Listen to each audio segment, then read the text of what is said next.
Maintenant que nous avons parlé ici du type de données, dans cette partie, je me dis qu'on va parler des opérateurs et de la concaténation en PHP. Déjà, on a vu comment on pouvait utiliser la concaténation, mais on va retravailler ça dans cette partie. Et lorsqu'on parle d'opérateur, on parle de quoi en fait? Un opérateur, c'est simplement un symbole qui va être utilisé pour effectuer certaines actions sur les variables et leurs valeurs. Donc, par exemple, on a travaillé et on a utilisé déjà ici l'opérateur égal qui nous permet d'affecter des valeurs. Parce que lorsqu'on dit par exemple un chiffre, le égal qu'on met ici, c'est l'opérateur d'affectation. Il nous permet de dire que je donne la valeur 5 à la variable un chiffre.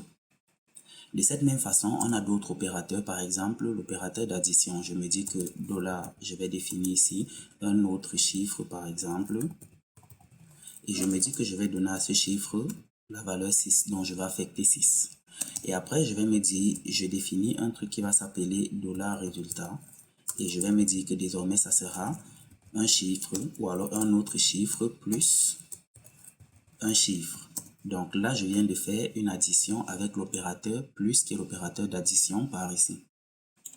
Si vous voulez comprendre quels sont tous les opérateurs disponibles en PHP, on peut venir par exemple ici et dire les opérateurs PHP.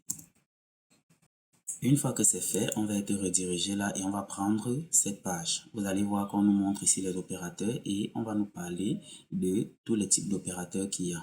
Là, on voit qu'il y a les opérateurs arithmétiques, les opérateurs d'affectation, les opérateurs sur les bits, les opérateurs de comparaison, de contrôle d'erreur, ainsi de suite, jusqu'à ce qu'on arrive aux opérateurs de type.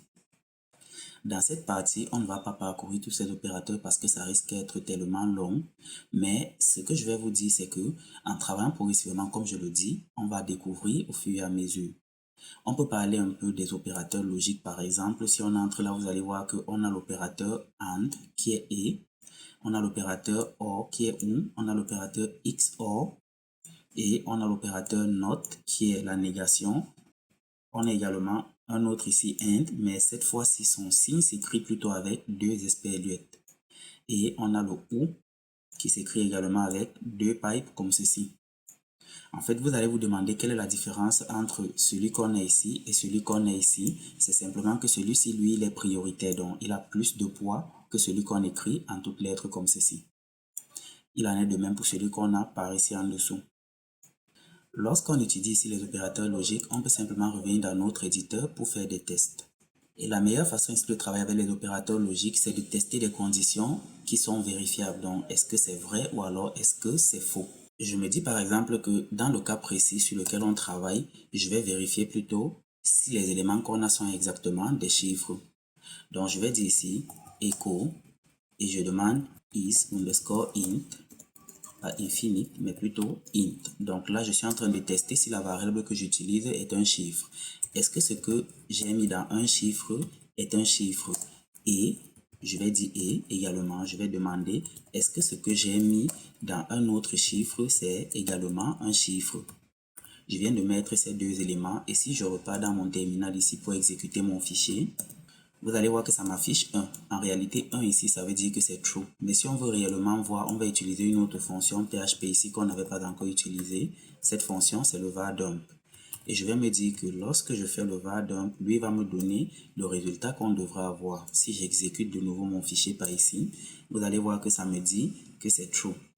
Donc là, il est en train de me dire ce que j'ai mis dans un chiffre est un entier et ce que j'ai également mis dans un autre chiffre, c'est un entier. Si je lui demande par exemple OR, donc je mets ici un double pipe, je relance mon fichier par ici en dessous et vous voyez que ça me dit toujours c'est true. Est-ce qu'un chiffre est un entier ou alors est-ce qu'un autre chiffre est un entier? Les deux sont les entiers et ça marche. Par contre, maintenant, si je viens ici et que je demande est-ce que c'est plutôt une chaîne de caractères? Est-ce que celui-ci c'est un entier ou alors est-ce que celui-ci c'est une chaîne de caractères? Qu'est-ce qu'on obtient lorsque je vais exécuter mon fichier par ici? On obtient également true. Pourquoi est-ce qu'on obtient également true alors que le deuxième ici, lui, il n'est pas une chaîne de caractères, il est également un chiffre? C'est simplement parce qu'on lui a dit, si l'un des deux est vrai, tu vas dire que c'est vrai. Au moins l'un des deux est un chiffre. Un chiffre ici est un chiffre, est un entier. Par contre, celui-ci est une chaîne de caractères. Comme l'un des deux est vrai, on suppose que c'est vrai. Maintenant, si j'utilise plutôt cette condition pour dire tu dois afficher vrai si celui-ci est un chiffre et que celui-ci, c'est une chaîne de caractères. À ce moment, lorsqu'on va tester, vu que l'un des deux n'est pas un chiffre, on va obtenir un false. Parce qu'il va tester le premier qui est un chiffre, par contre le deuxième sera une chaîne de caractères et il va dire les deux ne sont pas vrais, donc ta condition est fausse.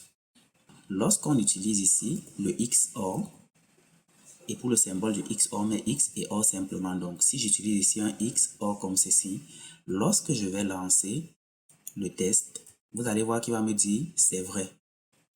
Dans quelle mesure est-ce que le XOR affiche faux? Le XOR affiche vrai lorsque au moins l'un des éléments est vrai. Mais si les deux éléments sont vrais, ça va plutôt afficher faux. Donc, lui n'aime pas que les deux soient vérifiés. Il faudrait que ce soit un seul qui soit vérifié. Vous voyez que là, ça m'affiche faux. Donc, vous pourrez faire les tests comme ça pour essayer de comprendre. Et au passage, vous aurez remarqué qu'il y a une fonction qui nous permet de déterminer si ce qu'on utilise, c'est un entier ou alors c'est une chaîne de caractères. De la même façon, on a une autre fonction qui nous permet de déterminer si ce qu'on utilise, c'est un tableau. Et pour ça, on a la fonction array. Et je pense qu'on a aussi une fonction qui nous permet de déterminer si ce qu'on utilise, c'est un objet. On aura le temps d'utiliser ces fonctions progressivement, mais là, on vient de voir en quelque sorte quels sont les opérateurs logiques qu'on pourrait utiliser. De la même façon, on a par exemple les opérateurs de concaténation. Et lorsqu'on parle de concaténation, on parle de quoi? On veut peut-être rallonger une phrase. On se dit, j'ai un chiffre 5 ici et j'ai un chiffre 6. Normalement, si j'écris un chiffre plus un autre chiffre, ça va me faire l'addition. Mais si j'ai simplement envie d'afficher 5 et ensuite afficher 6, je ne vais pas utiliser ceci, je vais plutôt utiliser le point qui représente l'opérateur de concaténation. Et si je viens ici en dessous et que je demande à afficher ce qui est contenu dans le résultat, vous allez voir que je n'aurai plus 56, mais j'aurai plutôt 5 et 6, 65 qui apparaissent. Autant pour moi. Donc là, on vient d'utiliser un opérateur de concaténation. Si on repart dans la documentation, par exemple, on peut s'intéresser à quel autre opérateur. On a dit ici qu'il y a les opérateurs arithmétiques.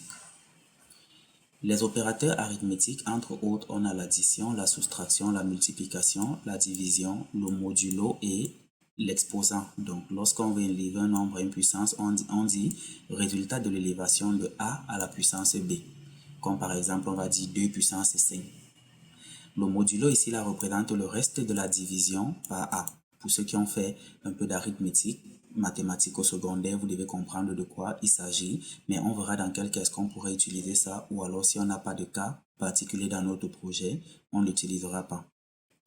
Donc vous pourrez simplement lire cette partie de la documentation pour comprendre les opérateurs arithmétiques, mais je crois que ce sont des éléments basiques que tout le monde peut comprendre. Ensuite, si on revient ici, là, par exemple, on a les opérateurs d'affectation. On a vu dans les opérateurs d'affectation qu'il y avait l'égalité. Maintenant, au niveau des opérateurs d'affectation, il y a ce qu'on appelle les opérateurs d'affectation combinés.